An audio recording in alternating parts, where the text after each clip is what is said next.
Sebentar Pak Agus akan mulai dengan memimpin pujian, kemudian nanti Bu Ayen pimpin doa pembukaan. Mari Pak Agus.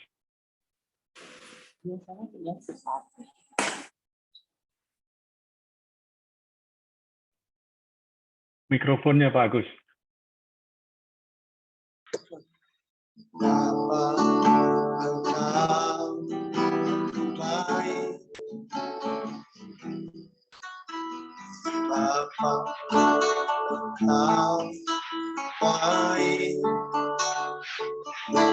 Kau selalu baik kepada Bapa puji Bapa kau baik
selalu baik kau baik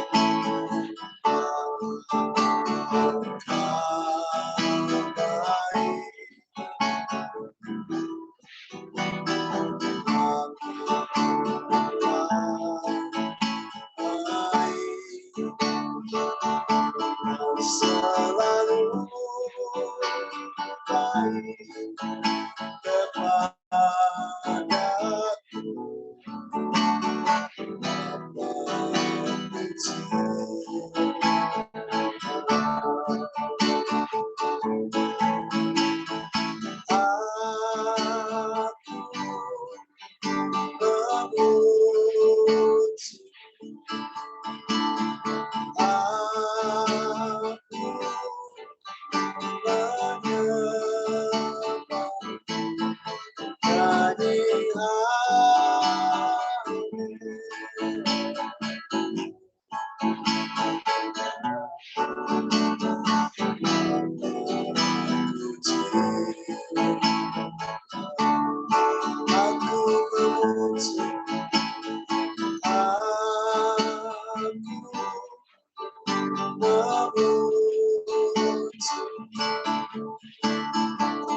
Bapa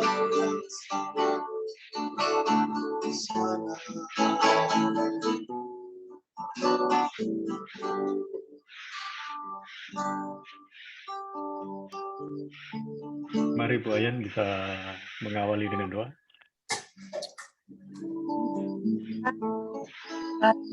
Sangat baik, Pak. Benar Bapak, dengan pujian ini kami sungguh mencintai Engkau, sungguh mengasihi Engkau Bapak.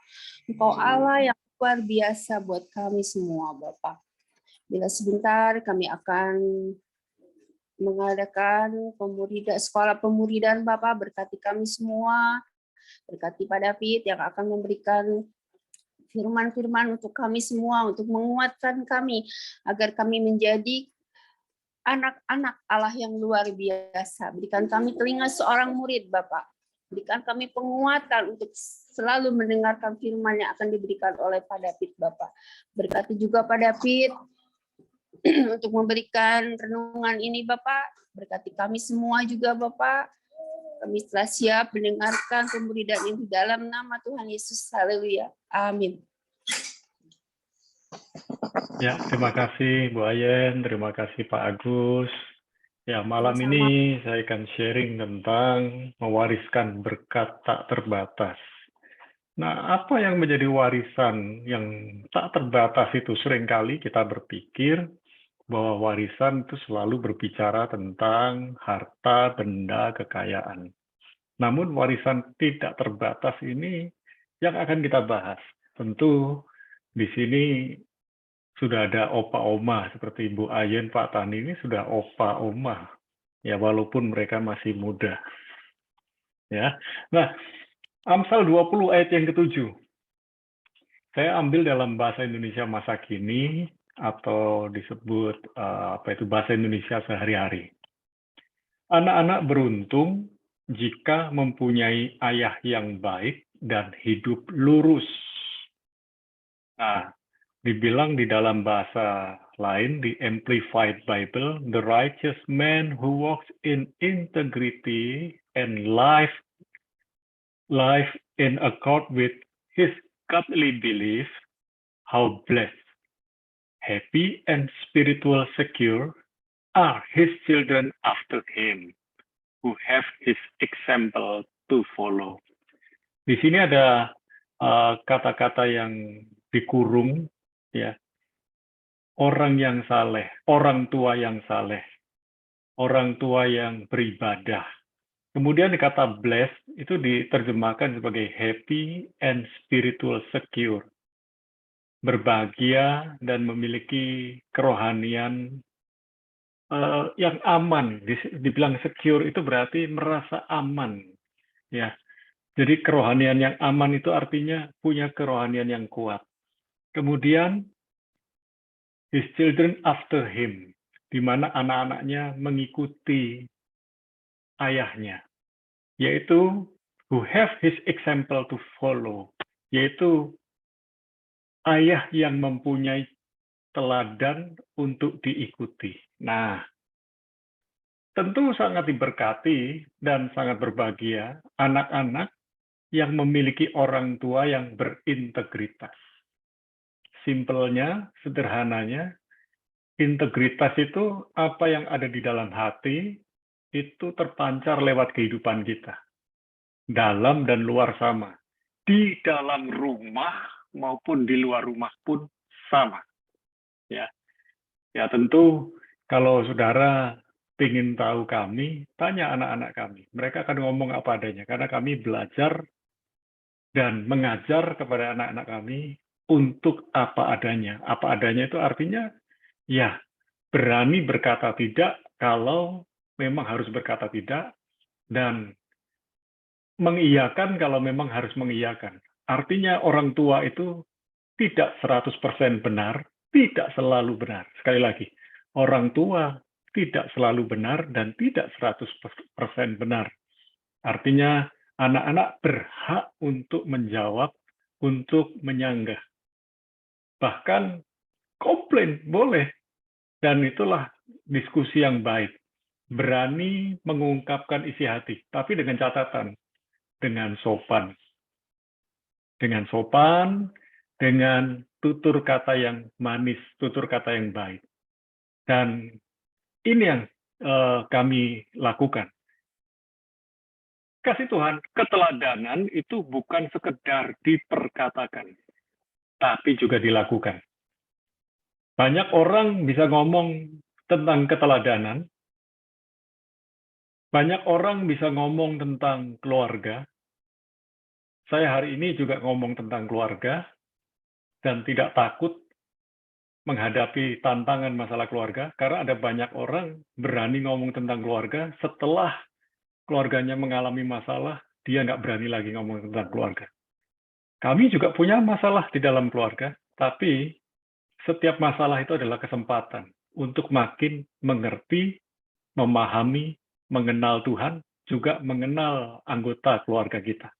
Saudara, yang namanya keteladanan itu bukan sekedar diperkatakan, tapi dilakukan. Nah, kita juga belajar bahwa keteladanan bergema lebih keras saat kita melakukannya. Anak-anak kita akan sangat memperhatikan keteladanan hidup kita. Tentu saja, saudara bisa temukan, kalau orang tuanya pembuat roti, ada kemungkinan anaknya menjadi pembuat roti. Kalau orang tuanya dokter, ada kemungkinan anaknya menjadi dokter.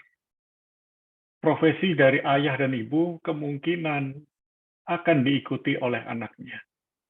Selain bakat, selain kecerdasan, tetapi karena melihat keteladanan hidup dari orang tua. Saudara, keteladanan itu menular, dimulai dari keluarga kita, kemudian mulai ke komunitas kita. Dan komunitas itu terbangun lewat banyaknya komunikasi. Banyak orang gagal komunikasi karena kurang berkomunikasi tentunya. Tetapi bagaimana gagal berkomunikasi, berkomunikasi itu terjadi? Bagaimana gagal berkomunikasi itu terjadi? Karena kurangnya saling memahami. Saudara, keteladanan orang tua mewariskan berkat yang tidak terbatas untuk anak-anaknya. Sekali lagi, keteladanan dari orang tua mewariskan berkat yang tidak terbatas untuk anak-anaknya. Dan gaya hidup dalam kehidupan sehari-hari dari orang tua sangat diperhatikan anak-anaknya.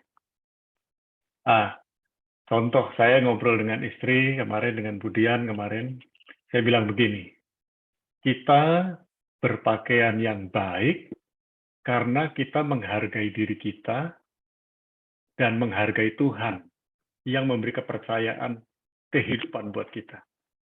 Saya bilang, pakaian yang baik itu, berpakaian yang baik itu bukan harus mahal, bukan harus yang bermerek, tapi pantas. Ya, pantas. Kalaupun kita pakai pakaian yang harganya mahal, tapi kalau nggak pantas juga akan dibilang nggak pantas. Jadi, pantasnya kita berpakaian yang kelihatan baik itu bukan karena harganya, tapi karena memang pas dipakai buat kita, dan di situ kita bisa menghargai diri kita sendiri dan menghargai Tuhan.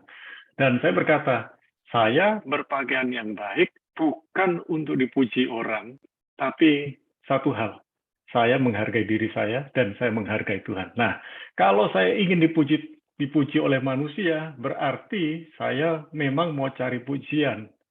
Dan gaya hidup ini ternyata ada di rumah kami. Khususnya kalau Budian, dia tampil simple. Ya, dia lebih simple, kalau saya bilang lebih simple daripada saya. Tapi anak-anak juga sama. Sam, Shalom juga mengikuti.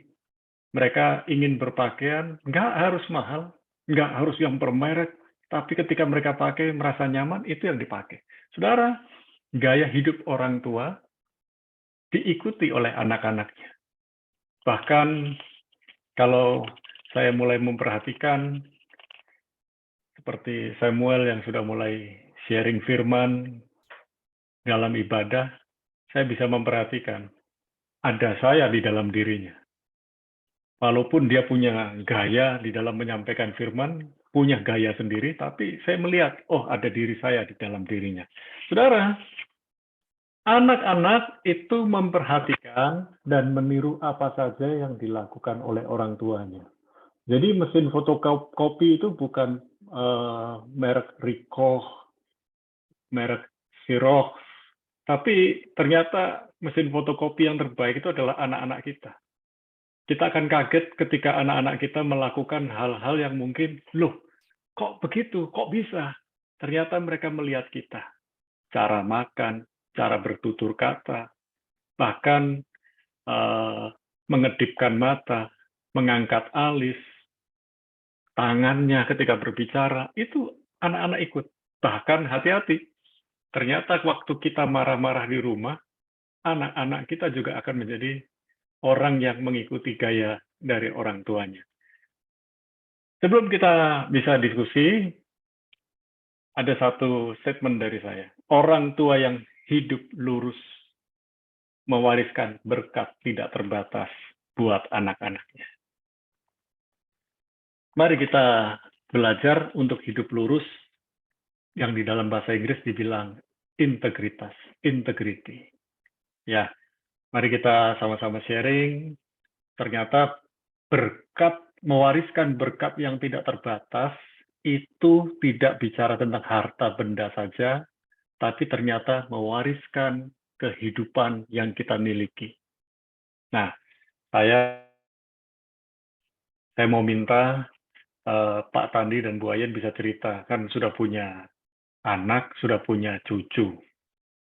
Nah, bisa cerita tentang, bahkan boleh cerita, apa yang ada di orang tua Pak Tandi dan Ibu, yang ternyata Bapak dan Ibu warisi. Ya, artinya warisan itu bukan warisan keuangan, warisan harta benda, tapi warisan kehidupan. Apa yang masih Bapak Ibu ingat? Mari Kak, mari Bu. Halo Bapak Ibu sekalian Ya, yang ada di shalom. sini. Ya mungkin yang seperti Bapak sampaikan bahwa kita mewariskan berkat yang tak terbatas. Ya mungkin dari orang tua saya sendiri kita diajarkan untuk saling menghormati orang tua, untuk menghargai saudara-saudara lebih dekat. Dan itu saya ajarkan juga ke anak-anak ya. Karena untuk saat ini saya melihat banyak anak-anak yang kehilangan kasih kepada orang tua ataupun kasih kepada saudara-saudaranya. Banyak kasus yang saya dengar, orang tuanya dipanggil jompo dan sebagainya. Itu karena kalau menurut saya ya karena kita tidak mewariskan kepada anak-anak untuk bisa mengasihi orang tua. Memang kalau untuk yang seperti Pak David bilang bukan harta aja yang kita wariskan.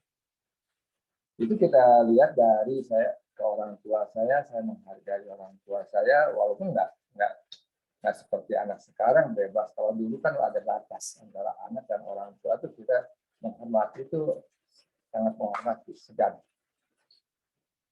Nah itu saya dapatkan bahwa apalagi setelah beliau nggak ada, saya merasakan sekali bahwa ada sesuatu yang hilang dari hidup saya ini, karena saya nggak bisa nanya lagi ke orang tua kalau ada masalah atau apa.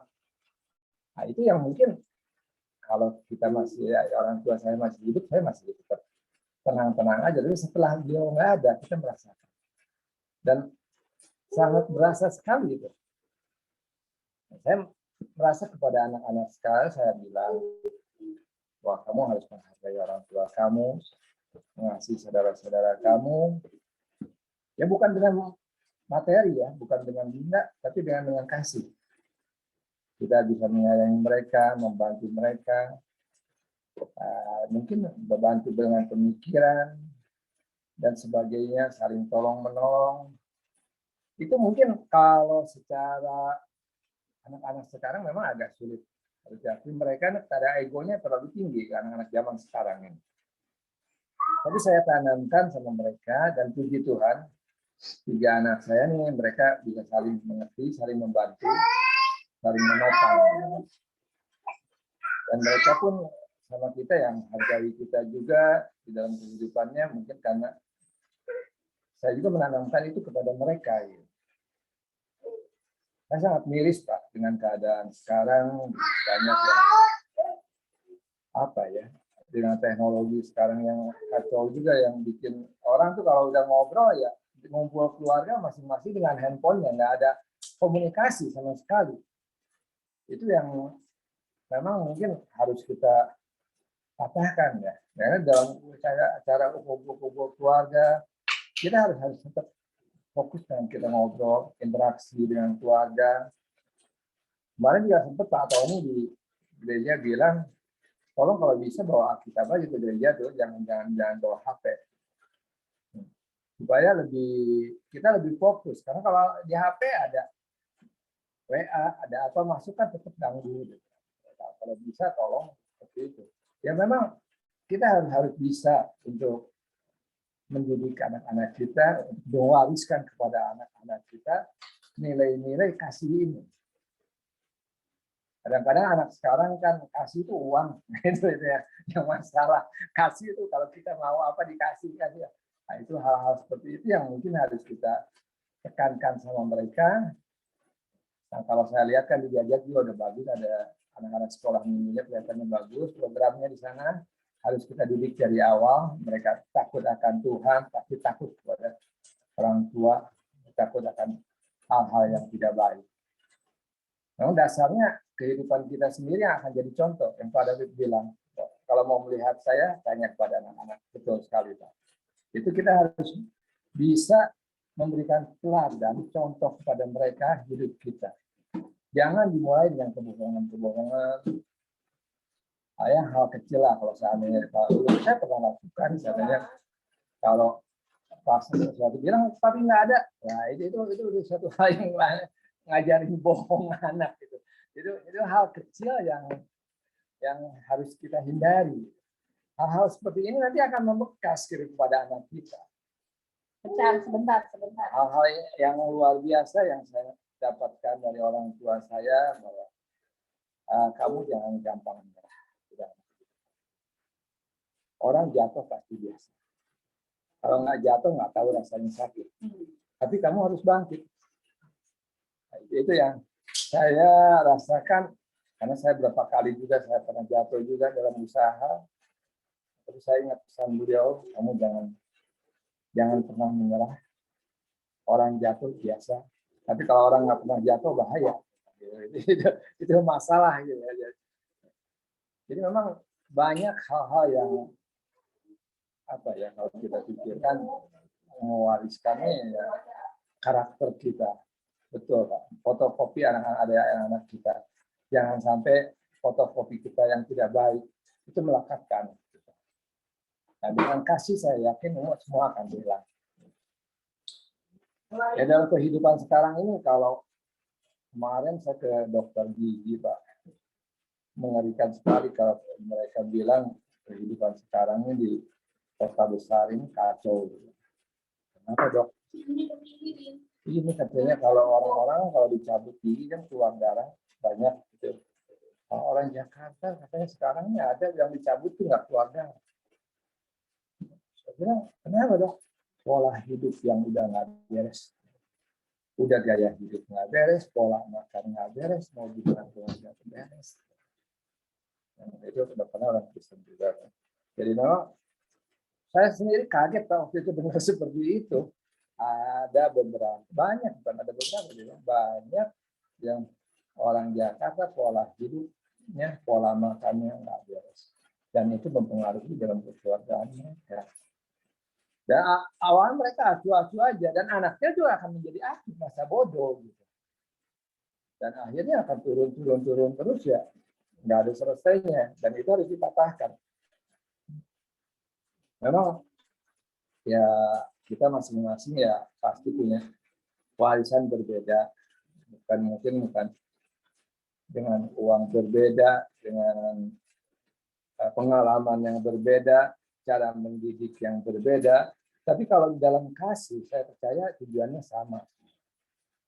Orang tua Pak David atau orang tua saya mungkin lain untuk memberikannya, tapi pasti tujuannya akan baik dan akan membekas kepada anak kita. Itu yang harus masuk. Menjadikan rema dalam kehidupan anak-anak kita.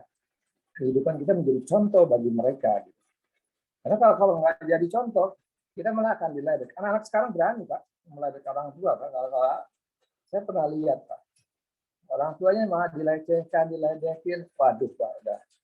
Nah, itu jangan sampai terjadi bagi anak-anak Tuhan seperti itu. Dan saya yakin kalau mereka mengenal kasih Tuhan dan mengetahui bahwa warisan kita yang terbaik itu untuk anak-anak kita adalah karakter kita sendiri buat anak kita. Untuk keluarga kita secara luas ya, mungkin bukan anak aja, tapi mungkin secara keluarga besar. Nah, kalau kita mempunyai warisan yang baik, nanti bukan hanya untuk keluarga, Pak. Untuk teman-teman pun, kita datang kemana pun akan diakui sama mereka. Akan diceritakan kepada anak mereka bahwa ini teman kasih saya, ini. Itulah warisan yang luar biasa, Pak. Kita senang. Kalau kita memang menabur yang baik, pasti akan menuai yang baik. Ya, itu aja mungkin, Pak. Sementara, terima kasih. Tuhan memberkati. Ya, terima kasih Pak Tandi. Jadi warisan yang dari orang tua bukan sekedar harta benda kekayaan, tapi ternyata kehidupan yang bisa diteladani. Dan salah satu contoh dalam kehidupan saya punya papa kandung itu, beliau memang meninggal di usia yang cukup muda, 49, tapi semasa hidup beliau mengajarkan kepada saya untuk berani berkata, I am sorry. Maafkan saya, dan kemudian dia belajar mengajarkan untuk disiplin.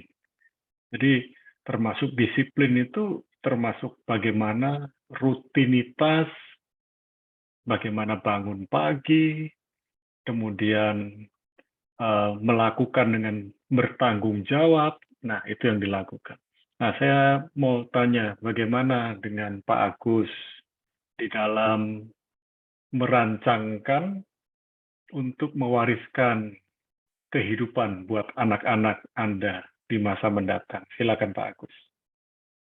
Ya, yang jelas sebagai orang percaya kita harus mewariskan hal-hal yang rohani, yang pertama. Ya, tadi katakan bukan hanya sesuatu yang benda, tapi nilai-nilai kehidupan, nilai-nilai firman Tuhan saya adalah mulai sekarang untuk mereka nanti mengajak menjadi dewasa. Saya harus mengajarkan mereka nilai-nilai kehidupan dari saat ini. Bagaimana mereka harus hidup, mereka harus bersikap jujur, ya, mereka bersikap untuk mengikuti apa yang papanya mau, ya, jelas sesuai dengan kebenaran firman Tuhan. Nah, saya tidak mau mereka menjadi anak-anak yang gampang, anak-anak yang sembrono, anak-anak yang berjalan dengan cara-cara yang dunia ajarkan, tapi saya mau mereka anak-anak itu mereka berjalan dalam kebenaran firman Tuhan. Apalagi yang sudah SMP, ya, saya harus mengajarkan mereka untuk berani terus terang. Ya. Kalau memang tidak baik, ya jangan dikerjakan. Lebih baik menghindar. Itu nilai-nilai yang harus saya tanamkan kepada mereka, karena saya tidak bisa mengawasi mereka sepenuh waktu. Ya, kadang mereka di sekolah, kadang dia di teman-temannya. Saya dari rumah menanamkan nilai-nilai kebenaran dalam kehidupan mereka.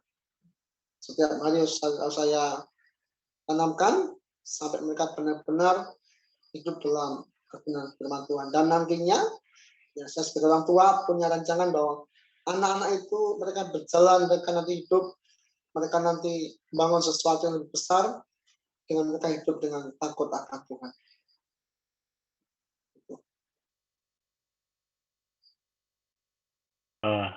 Satu pertanyaan lagi, Pak Agus. Ketika nanti anak-anak Anda akan menikah, Anda akan melihat 3B, bobot, bibit, bebet, atau tidak? Saya pikir kalau itu saya tidak terlalu pikirkan yang itu. Yang pertama, ketika menikah, yang pertama itu mereka harus seiman. Yang pertama. Yang kedua itu harus lawan jenis. Itu meskipun seiman, tapi kalau sama jenis kan harus berbeda jenisnya. Itu yang harus terjadi. Ya. Seiman, tapi kalau sama jenis kan sekarang ada ya sama jenis, tapi yang betul seiman, ya, berbeda jenis, itu saya pikir kalau masalah masa lalu semua orang punya masa lalu. Tidak ada, kalau dikorek-korek semua punya masa lalu yang jelek. Tidak ada yang sempurna, tidak ada yang baik. Semua pasti ada. Nanti hal yang saya mau inginkan ketika nanti mereka sudah seperti itu, yang pertama mereka harus seiman. Yang kedua berbeda kelamin, ya pikirnya tidak boleh sama, itu yang baik. Itu Pak. Ya, saya ingat papa saya bilang kita memang dalam hidup harus punya integritas. Ya, artinya bilang apa adanya, tapi ya tentu dengan hikmat. Bukan berarti kita bisa menyenangkan semua orang, tapi bagaimana mengungkapkan kebenaran dengan cara yang baik. Nah, saya mau tanya kepada Bu Marta. Bu Marta, bagaimana cara Ibu mendidik anak-anak karena Ibu adalah seorang single mom? Silakan, Bu.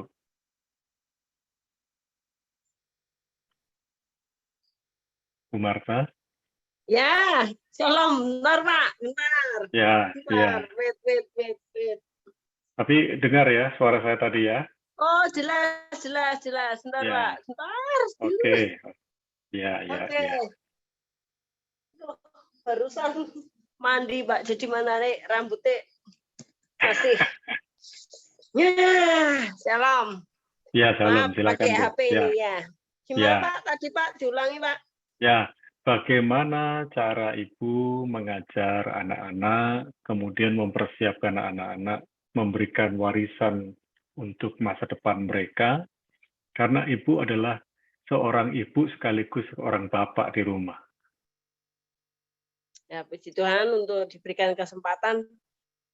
Ya itu tadi saya juga sambil mendengarkan tadi ya video mati, speaker mati, tapi saya mendengar bapak-bapak tadi berbicara ya. Tadi juga saya diskusikan sama anak-anak ya, sebelum Bapak bertanya itu tadi saya diskusi sama anak-anak. Gimana tentang warisan? Ayo. Iya, Mah, kalau warisan uang, makanan cepat habis ya itu. Tapi kalau karakter itu warisan yang tak terbatas, Mah.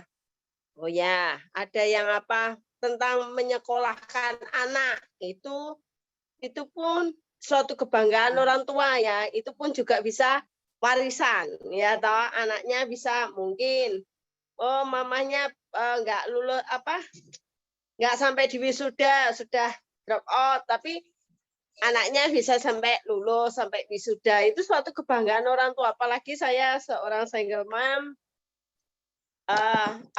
suatu kebanggaan ya, inginnya membawa anak-anaknya seperti itu. Tentang karakter, bagaimana bercermin tentang firman Tuhan, tentang integritas, kita pun juga itu, ya katakan ya, tidak ya tidak. Itu pasti itu. Sebab mulai dari kecil sampai sekarang ya saya memberitahu anak-anak saya seperti itu. Karena kita karakter kita pun juga dilihat sama orang-orang banyak ya, Pak. Apalagi sebagai anak-anak Allah ya, anak-anak Tuhan. Nah, itu. Ya, itu aja, Pak. Oke, terima kasih Bu Marta. Nah, ini bersama kita ini kan ada Pak Demson. Pak Demson, bagaimana?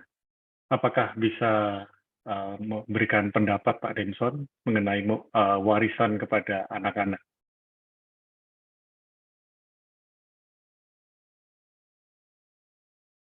Pak Demson, dengar suara saya?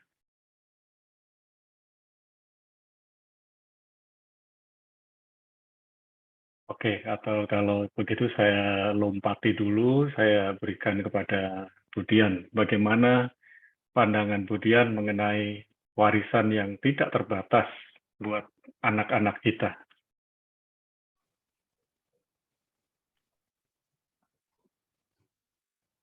Ya betul, warisan harta benda kalau punya. Kalau nggak punya apa berarti nggak bisa beli warisan? Pasti bisa. Yang dicontohkan di Alkitab,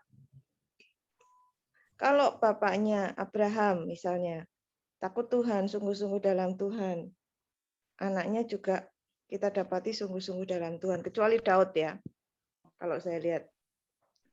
Apalagi Salomo. Karena mereka akhirnya tidak Salomo akhirnya tidak mencondongkan hatinya pada Tuhan. Daud karena kesibukannya sehingga anaknya kacau. Tapi kalau kita boleh lihat contoh di Alkitab itu nyata, seorang bapak yang takut jalan hidupnya lurus di hadapan Tuhan, anaknya pasti demikian. Anaknya pasti menikmati berkat yang bukan hanya berkat rohani, tapi juga akhirnya menikmati berkat jasmani, berkat materi kalau kita perhatikan di Alkitab. Dan saya juga percaya, juga tidak berkecil hati, andai kata kita tidak bisa memberi warisan. Warisan itu bahasanya apa? Kewe ya. Tidak bisa bagi itu pun pada akhirnya. Seperti yang sering akong saya bilang, opa itu bilang, meskipun saya tidak bisa ketemu dia, tapi dia selalu berpesan ke anak-anaknya, sampai papa saya selalu bilang, jadi orang itu jangan jadi yang jahat. Andai kata pilihanmu sampai menjadi orang yang harus berlaku jahat, tetaplah pilih jadi orang yang berlaku baik kepada siapapun. Jadi tidak ada pilihan untuk jadi orang yang jahat, yang perilakunya tidak baik. Itu yang selalu dipesan engkong saya kepada papa saya, dan itu juga dipesankan kepada anak-anaknya. Jadi warisan, kalau bagi warisan secara materi, oke, kenapa enggak ada salahnya. Tapi kalau tidak, warisan yang tidak ada habisnya tadi, warisan yang luar biasa tadi, warisan sifat, karakter, punya prinsip hidup yang baik, benar, dan punya iman yang benar. Abraham mewariskan imannya kepada Ishak. Ishak mewariskan imannya kepada Yakub. Dan selanjutnya kita tahu dari situ lahir bangsa Israel, sebuah suku bangsa yang sangat besar. Jadi warisan iman itu mahal sekali harganya. Kalau mau hidup anak-anak kita kelak berhasil, kelak dibilang jadi orang yang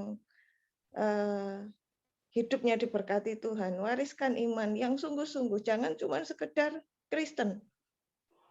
Kristen itu kan cuma agama, tapi wariskan iman, percaya pada Yesus dan berlaku sesuai iman itu. Warisan yang tidak akan ada habisnya, yang nanti akhirnya anak cucu kita bisa mewariskan itu juga kepada keturunan selanjutnya. Terima kasih. Ya, tadi menyambung. Ya, sebentar Pak Demson. Sebentar lagi saya tanya Pak Demson. Nah, ini agama itu religion, religi. Itu tindakan manusia kepada Tuhan. Jadi bicara tentang aturan-aturan. Tapi sebetulnya hubungan kita dengan Tuhan itu adalah relationship, hubungan. Ada orang beragama tanpa hubungan, tapi hubungan itu bukan soal agama. Itu bicara tentang trust, percaya. Percaya bukan hanya belief, tapi trust. Nah, ya. Satu lagi yang saya mau tanya kepada Budian, lalu nanti saya akan tanya ke Pak Demson. Tips, sebentar lagi kan anak-anak ini kan ada yang lulus dari SD ke SMP, SMP ke SMA, atau kuliah. Bagaimana memilih sekolah atau universitas, apakah itu harus terkenal, ataukah menyesuaikan dengan kebutuhan anak? Dan kalau memang harus akhirnya pindah kota itu bagaimana? Karena nanti Pak Agus juga akan mengalami. Ya, Bu Amel mengalami. Ya, kalau Bu Marta kan sudah mengalami.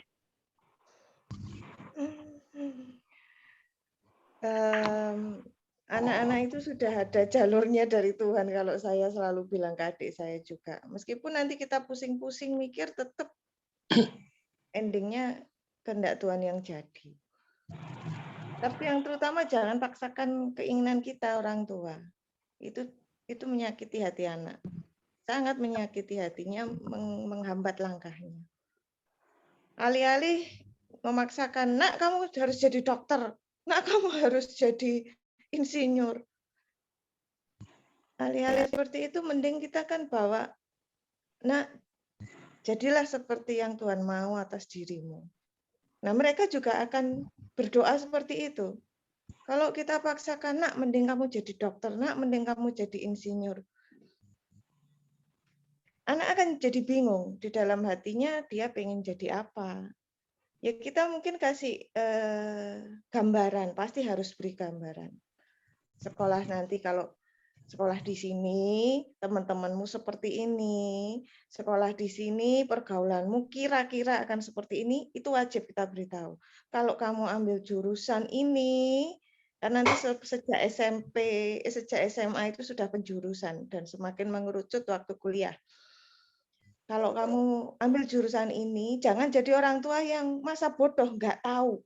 Sehingga sepenuhnya diserahkan pada anak. Kasihan kalau dia nggak ada deskripsi penggambaran dari kita juga. Nah, jangan jadi orang tua yang gaptek.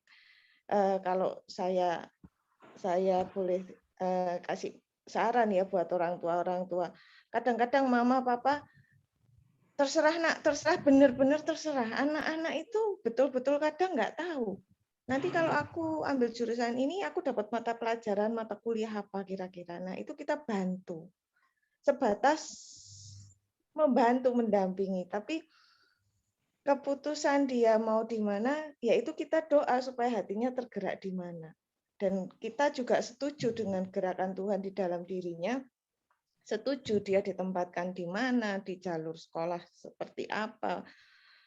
Jalur ini misalnya seperti anak SMA kan sudah itu penjurusannya IPA atau IPS. Kalau dulu kan sampai 3, penjurusan sekarang 2. Nah, terus lalu nanti kuliah seperti apa. Sekarang jalur IPS pun bisa ambil desain interior. Nah, ini kan perkembangan baru yang sangat berbeda dari sebelumnya.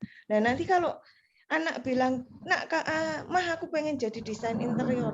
Ya sudah, kamu IPA. Loh, padahal sekarang IPS pun bisa melompat ke jalur desain interior ternyata di kuliah. Nah, ini kalau orang tua nggak tahu, sekadar asal paksa saja, itu melukai sekali hati anaknya dan itu bikin dia stop di situ, nggak pengen mengatakan idenya atau kerinduannya seperti apa kepada orang tua. Dan terlebih dari semua itu, tetap bawa dalam doa supaya tidak keluar dari destiny yang Tuhan kehendaki. Ya, penjelasan yang bagus dan ini yang sangat penting. Seringkali orang tua itu ingin memaksakan anaknya melanjutkan, mewarisi pekerjaannya. Ada gembala ingin anaknya melanjutkan penggembalaan. Kamu harus jadi gembala, melanjutkan papa. Sebab papa dulu juga melanjutkan dari opa. Opa itu juga melanjutkan dari kongco. Wah, jadi ternyata gembala itu sebagai sebuah pekerjaan yang akhirnya dipaksakan. Nah, jadi kita harus punya mindset, punya pemikiran bahwa kalau kita seorang dokter, tidak harus anaknya dokter. Kemudian kalau bapaknya seorang gembala, tidak harus anaknya menjadi gembala. Dan ada banyak anak-anak gembala, ya teman-teman saya juga berkata, saya nggak mau melanjutkan pekerjaan pelayanan dari papa.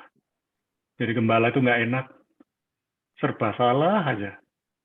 Nah, saya nggak mau, saya mau jadi sesuatu yang lain. Tapi kembali, kalau yang namanya panggilan hidup nggak akan bisa kita hindari. Kalau Tuhan sudah memberikan panggilan hidup, kalau memang mau jadi insinyur, jadi insinyur. Walaupun orang tua pengen paksa menjadi dokter, akhirnya tetap anak akan jadi insinyur. Kecuali, ya akhirnya dia berubah pikiran ingin jadi dokter. Nah, tapi ternyata dia nggak akan puas.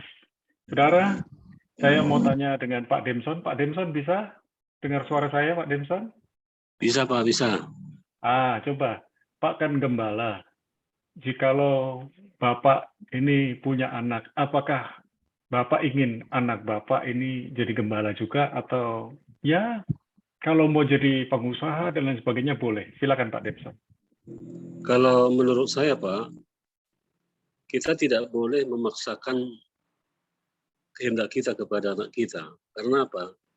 Apalagi kalau kami di desa-desa, banyak anak gembala yang apatis dengan pelayanan.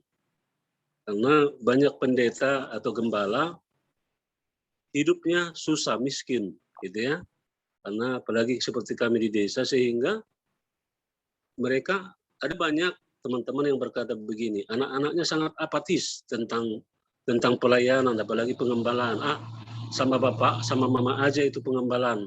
Bapak udah capek-capek gitu berkorban, tapi jemaat-jemaatnya tidak ada yang mau berterima kasih. Jadi seperti itu. Jadi saya pikir kita tidak bisa memaksakan diri kita, memaksakan kehendak kita kepada anak kita. Dan kepada, saya memang tidak punya anak, tapi saya punya anak-anak rohani, saya juga anak adik saya selalu berkata begini, kamu kalau kuliah, jangan karena apa yang kata orang tuamu, tetapi pilihlah apa yang kau sukai, apa yang memang membuat engkau enjoy. Jangan kita bekerja, tapi karena kita terpaksa di situ, itu sangat menderita saya bilang. Jadi oleh karena itu, biarlah anak-anak itu yang menentukan, gitu ya, menentukan pilihannya. Karena begini Pak, bapak saya punya cucu gitu ya, dari awal dia sudah menekankan kepada cucunya yang paling besar untuk sekolah pendeta gitu ya.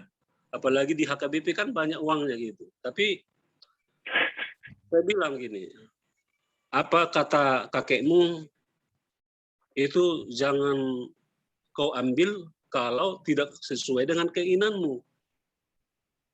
Karena nanti kamu yang akan menderita di sana gitu kan. Sehingga memang dia bilang, Pak Tua, saya memang tidak suka menjadi pendeta gitu kan.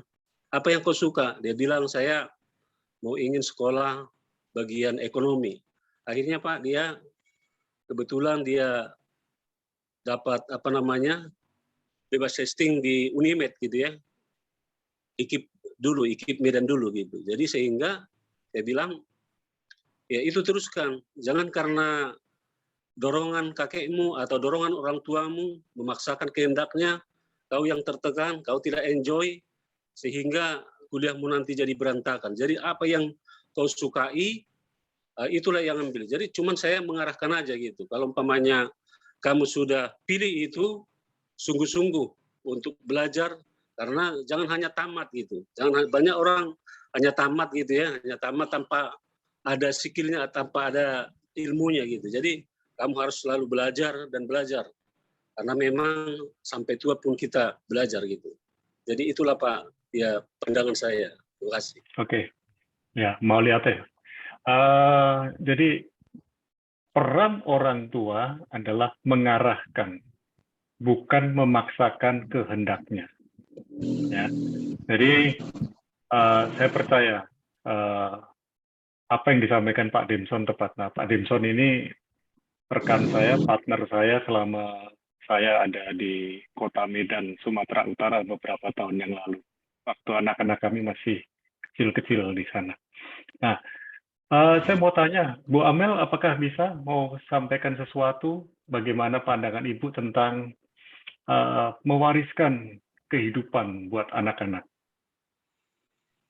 Kalau Bu Amel bisa, silakan.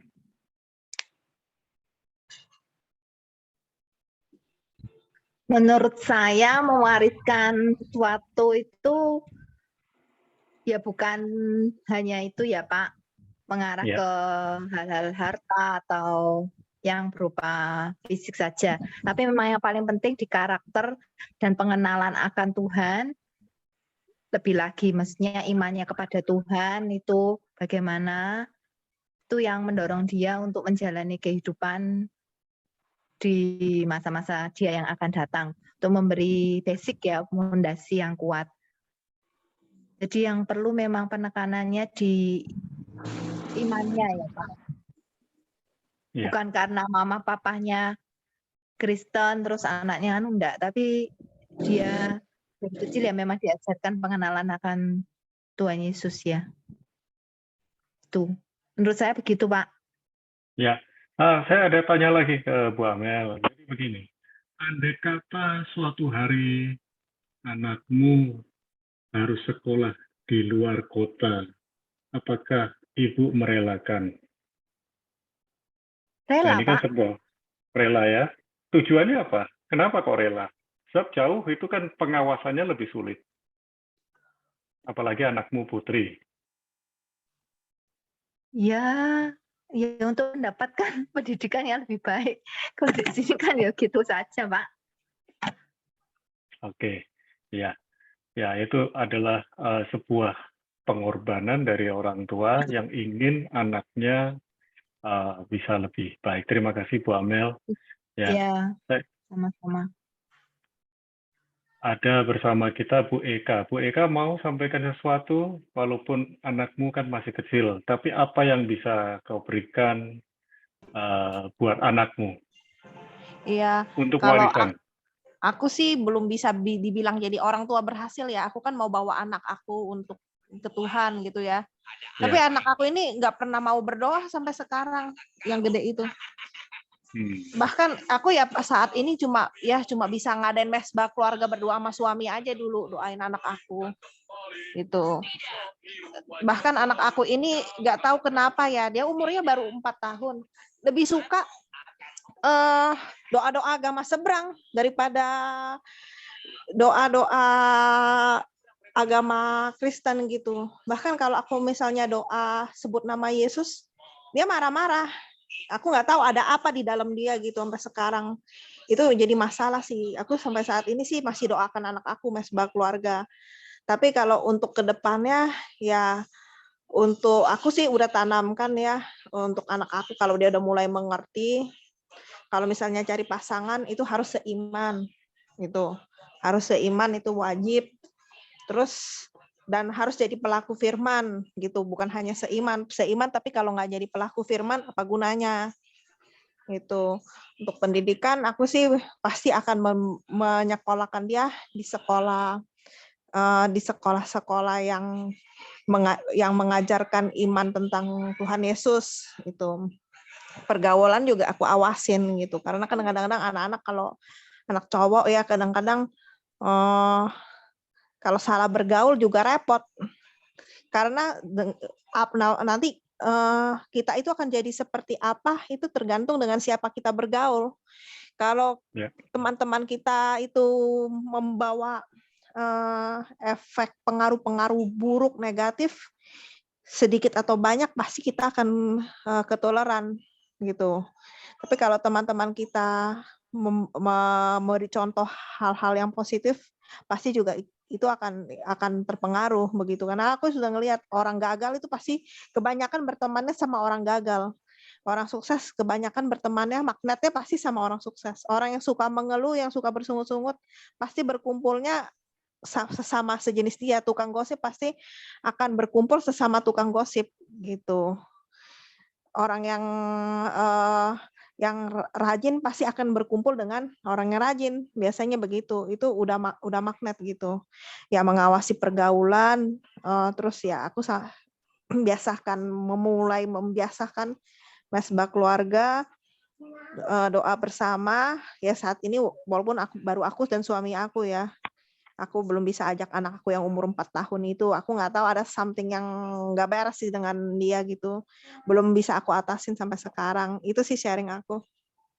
Ya, oke Bu Eka, kalau hal itu nanti bisa ngobrol dengan istri saya ya, jadi bisa kontak. Karena gini, satu hal untuk anak-anak itu golden period itu sampai paling nggak usia 6 tahun ya. 6 tahun Oke lah, ya. masih molor-molor lagi sampai usia 7 tahun, tapi sebetulnya usia 5 tahun itu sudah mulai kritis, 6 tahun lah, tapi sampai 7 tahun oke. Jadi itu adalah waktu-waktu Bu Eka bisa kumpul dengan anak itu sebaik mungkin. Kalau saya dulu dengan Budian, itu bersama Samuel, waktu itu Shalom belum ada, selama saya pelayanan keluar kota, kami bertiga bertiga kemana aja, weekend, misalnya Jumat, Sabtu, Minggu, atau Sabtu, Minggu kami pergi bersama-sama. Itu kesempatan. Jadi betul-betul punya waktu quality time and quantity time. Itu yang penting sekali. Sehingga betul-betul apa yang ada dalam hidup kita ini difotokopi sama anak kita.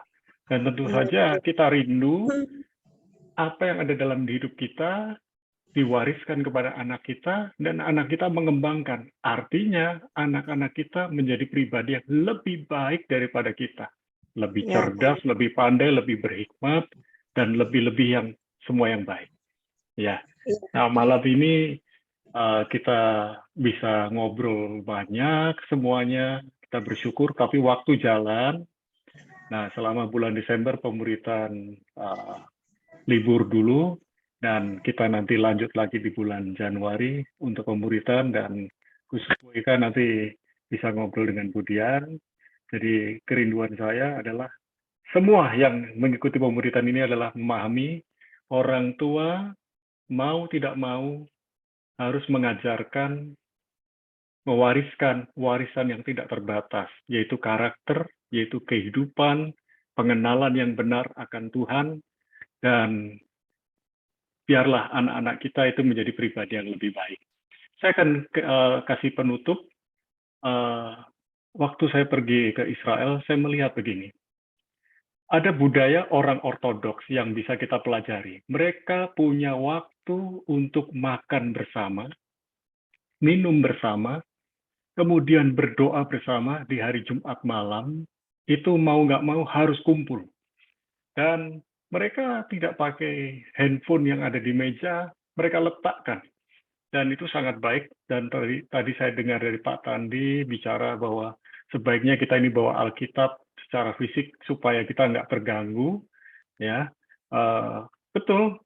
Mereka bawa Torah, ya, mereka baca Mazmur atau apa, kemudian mereka nyanyi, kemudian makan bersama. Dan saya selalu suka perhatikan kehidupan mereka waktu Sabat, waktu Jumat malam. Tidak ada handphone di atas meja. Mereka ngobrol. Dan suasana seperti ini tuh jarang saya lihat di zaman now. Tetapi untuk orang ortodoks itu sebetulnya artinya lurus. Karena di Israel itu ada orang yang Yahudi sekuler. Nah, orang yang ortodoks ini, mereka memang pakai kippah. Kalau yang wanita itu pakai penutup kepala.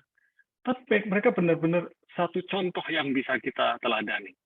Dan kemudian di dalam Perjanjian Lama, itu mereka terapkan bahwa waktu makan, waktu perjalanan, waktu mau tidur, mereka cerita terus tentang firman Tuhan dan apa yang dikerjakan Tuhan dalam kehidupan kakek, nenek, papa, mama, kita, dan kepada mereka.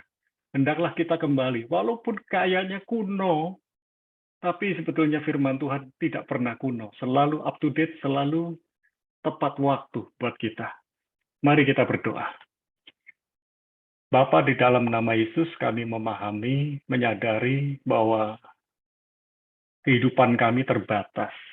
Tapi kami dapat mewariskan kepada putra-putri kami warisan yang tidak terbatas, yaitu pengenalan akan Tuhan, karakter Kristus, dan kami rindu bahwa lewat kehidupan kami, anak-anak kami akan menjadi pribadi yang lebih baik daripada kami, dan mereka berdampak buat lingkungan di mana mereka berada. Kami bersyukur, kami berdoa, dan kami mengangkat kedua belah tangan kami, turunkan berkat-Mu Tuhan. Di dalam nama Bapa, Putra, dan Roh Kudus, di dalam nama Yesus. Sama-sama katakan, amin. Mari buka kamera saudara. Sebentar. Ya, bisa buka kamera. Ya, saya akan ambil foto sejenak. Oke. Beri senyum yang terbaik. 1, 2, 3. Ya, oke. Selamat malam semuanya. Sampai jumpa kembali di acara pemuritan berikutnya. Ya, Tuhan berkati. Iya. Selamat malam. Makasih Pak Demson. Makasih Bu Marta. Ya. Makasih Bu Ayen, Pak Tandi. Kita saling doakan. Ya, Bu Marta juga saling doakan. Ya, siap. Ya, Pak Demson, maju terus. Pak, ya. Ya, Tuhan berkati. Iya tadi banyak ini.